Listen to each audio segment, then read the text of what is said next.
opinion will say aye. To the contrary, no. The ayes have it. Call on members' order of the day number 3.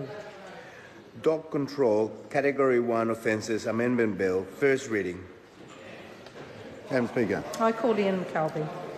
Thank you, Madam Speaker. I move that the Dog Control Category 1 Offences Amendment Bill be read a first time. I nominate the Primary Production Select... Order. There was a word you missed out in that. Could you just go back and read that? I move that the Dog Control Category 1 Offences Amendment Bill be read a first time. There's a word that you just missed.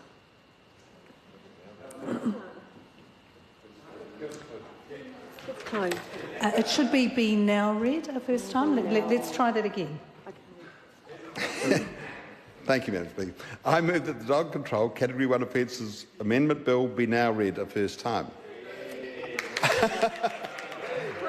I nominate the Primary Production Select Committee to consider the bill. Thank you for that tolerance, Madam Speaker. I was going to say there will be no disruption during the course of this bill reading, but I've disrupted it myself.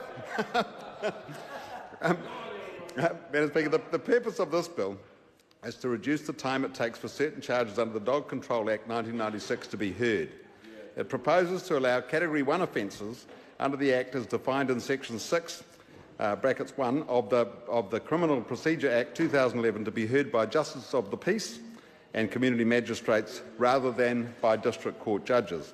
Under the Criminal Procedures Act 2011, Justices of the Peace and community magistrates are authorised to sit as judicial officers in the district court criminal jurisdiction only where enactment creating the offence provides for it. In this case, the Dog Control Act 1996, which I propose we amend to allow this to take place. Madam Speaker, it gives me a great deal of pleasure to introduce this bill to the House, a simple bill, but nonetheless one which will take a load off the court system. And as an example of this, in 2016 there were 456 charges under the Act, 427 of them were Category 1 offences. This amendment will effectively speed up the resolution of these cases and allow judges to get on with more pressing and complex matters. A Category 1 offence is an offence defined in the Criminal Procedure Act as an offence not punishable by a term of imprisonment. A Category 1 offence does not apply to the following 3 matters, which are defined in the latter stages of the said Act, and I think it's worth reading those out because it is quite critical to the end result of this bill. Section 32(2), which effectively deals with a dangerous dog and its potential or need to be destroyed. Section 54(2), which deals with every person who commits an offence which amounts to an animal welfare issue where animals are not fed, watered, exercised or adequately provided for, and are liable to a fine not exceeding $5,000 or 3 months' imprisonment, in other words, an animal welfare abuse case. And Section 57(2), where a dog owner commits an offence where a fine of $3,000 is applied and any damage caused by the dog attack is able to be levied or the destruction of the dog ordered for that matter. I completely support these exceptions. I think they're matters which rightly should be adjudicated in a court or in a court by a judge. It's worth noting that the victims of many of these offences and at times attacks often suffer long-lasting impacts of them, some leading to serious injury, long-lasting scars both to mind and body. Many of these offences also leading to death and serious injury to livestock. For those in the business, that's called a worrying dog, devastating for the livestock and the people concerned. The successful introduction of this bill would save the justice system some money and time. It will save dog control authorities some money and time. It will also save the dog owner some money and often the poor dog some time in the pound. All round a good conclusion. Madam Speaker, I have 2 reasons for being interested in this matter.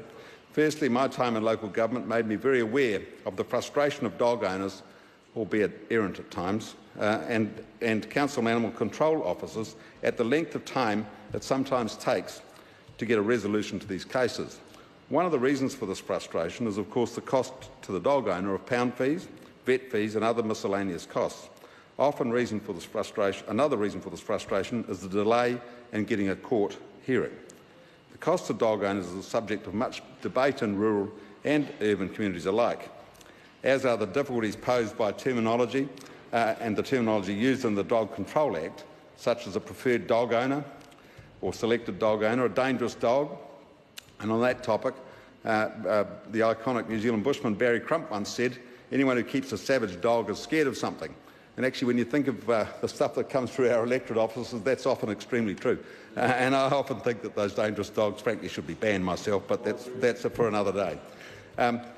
A working dog, and the definition of a working dog is hugely complex. It's defined very well in the Dog Control Act, but it covers a number of different areas. And so the costs of these things are often subject of much contention in our communities, and certainly a lot of debate around the council offices of New Zealand, as the councils on the whole, or district councils, and territorial authorities are in fact the dog control authorities in New Zealand.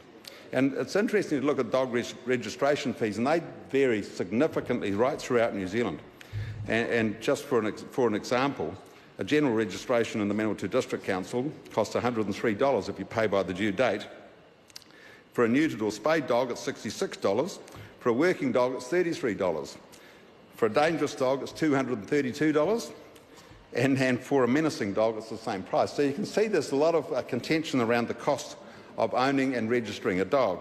And the other interesting factor in this thing, in this whole dog charging regime, is that the disability assist registration, so the ability to register a dog to assist with all sorts of things, primarily with blindness, I guess is the most common one, is there is no charge for that. And I think it's absolutely appropriate. There should be no charge for that. Not for a minute that those dogs don't sometimes give as much grief as every other dog, interestingly, but that's the way we live in our society, and I guess that's the risk we take. So there are risks with all sorts of dogs, and Madam Speaker, dog control laws are put in place to protect members of the public from the activities of dogs and the actions or lack of them of their owners. And one of the tragedies, and maybe that's too strong a word, here is that many dogs are punished, blamed and even put down because of the incompetence of their owner and the negligence of that owner. And I actually think we should pay a whole lot more attention to the control of the owner of the dog rather than the dog. A lot of these laws, of course, are said to deal with the owner of the dog, but unfortunately it's the dog that invariably becomes the victim of all of these things. And I think often where people are attacked by dogs, it's frankly not the dog's fault. The dog gets put down. It's probably the owner that should be dealt with in a much more severe way. I wasn't going to suggest they should be put down, but certainly there should be some much stronger action taken against the owner. So these fees are calculated using or the dog control fees are calculated using what, in I suppose local government parlance, is called the public-private formula, which is again a contentious issue which every council deals with differently. And in that case, there's an onus or a particular percentage of the fee is applied to the dog owner, and a percentage of the fee is applied to the public. So that's where you get the public-private good from. So that's how those dog fees are set. So another reason for my interest in this bill is the number of complaints that I, and I'm sure many of you, get through not you, Madam Speaker, sorry, many of you in the House, many of us in the House, get through our electorate offices relating to, about matters relating to dogs, to the delays in court proceedings and the costs that these delays impose on the owner. I should make the point here, though, this bill is not so much about easing the life of the errant dog owner as it is about easing the life of the animal control authorities and the courts. As dogs, indeed all other pets, become more prevalent in the lives of New Zealanders, and we no longer live longer and often alone, the increasing reliance on pets as companion animals will inevitably lead to more of these kind of challenges around dog offences, dogs going missing and getting into trouble. This increase in dog numbers will, of course, lead to increases in the workload for animal control authorities and subsequently the court.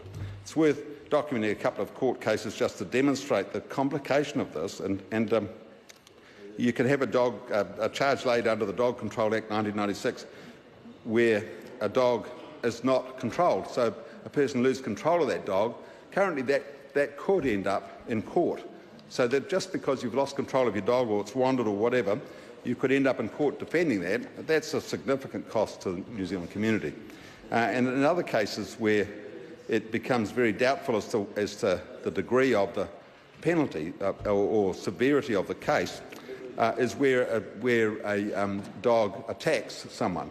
And so there are degrees of attack, which again I think is a bit of a variation that will need to be worked through in the course of a select committee discussion on this bill should we get there.